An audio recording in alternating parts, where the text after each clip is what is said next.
Hi, Brandon Hardison, President of Champion Strategies, with our ongoing series of public speaking.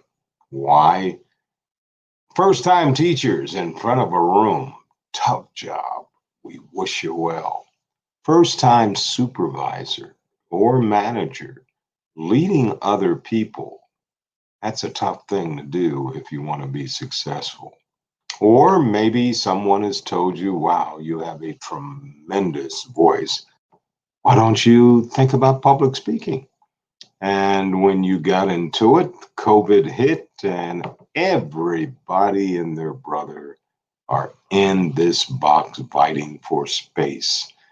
Or maybe you look at this and say, public speaking, part of communications. Maybe it's a decent career change where I can see myself hitting my goals and dreams. Well, yes, there are some great 2 year, 4 year institutions that can help you with that. Also, there are organizations that just specialize in public speaking.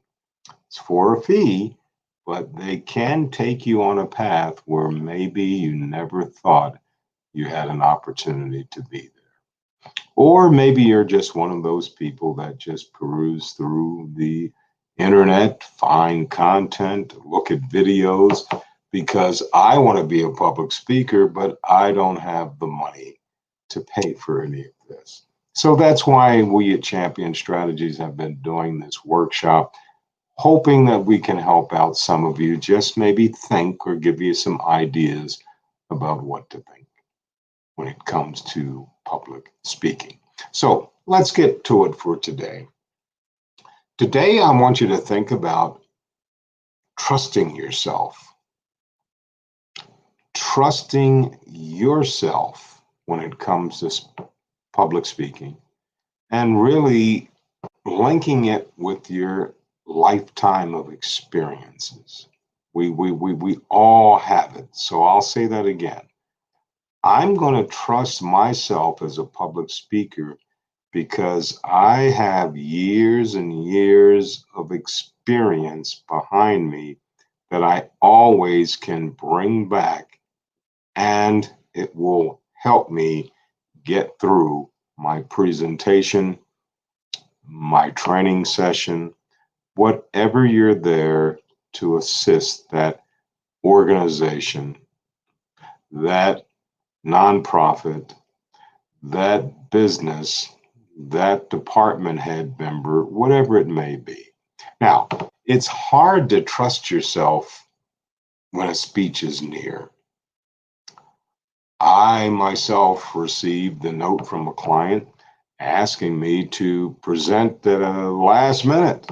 Now, it was on Zoom, but I hadn't had much time to practice. And the person who invited me to speak had suggestions that he wanted me to give 24 hours before I was supposed to do it.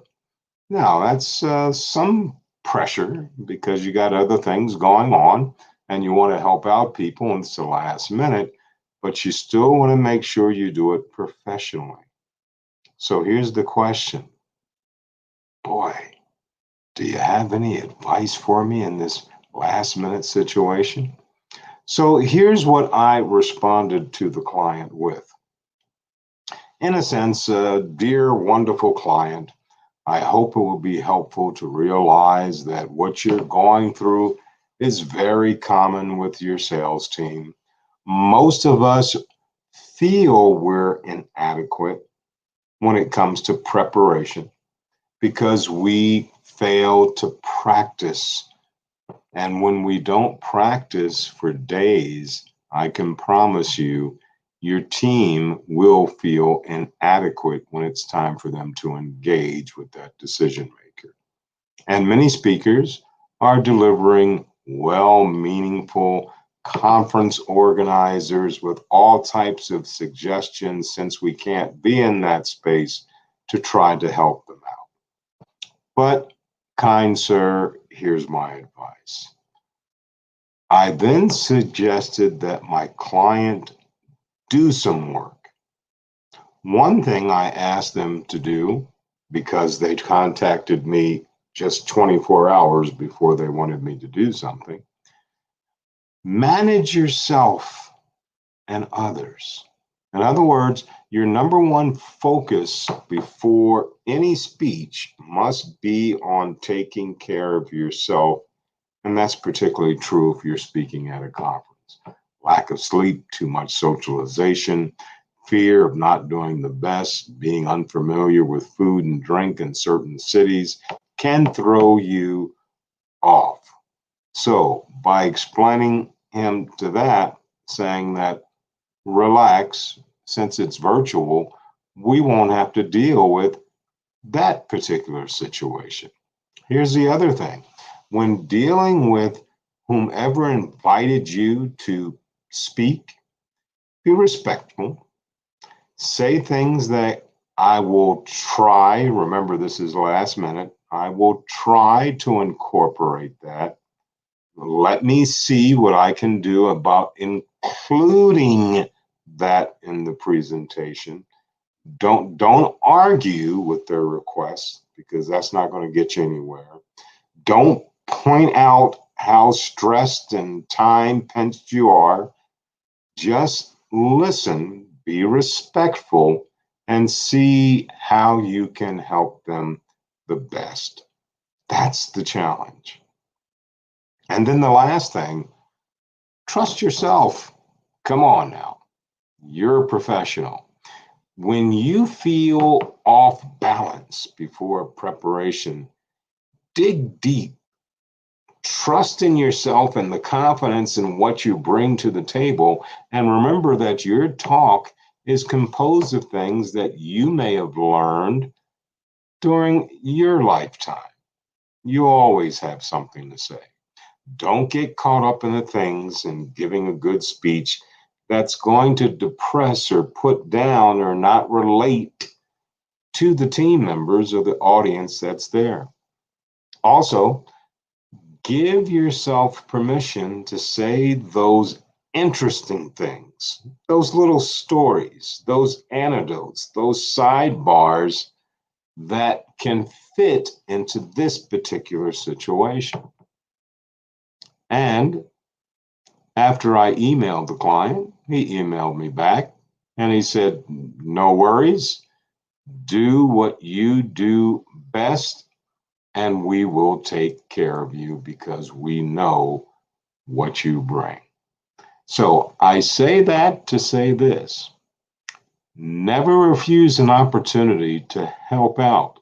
When somebody emails you, texts you, even calls you and says, we need your help last minute, don't show them away by saying, I'm too busy, I can't do it, get back to, because now you're going to take yourself out of that inner circle. Do what you can at your speed and your pace to help out that organization as a public speaker, because they'll always call you back.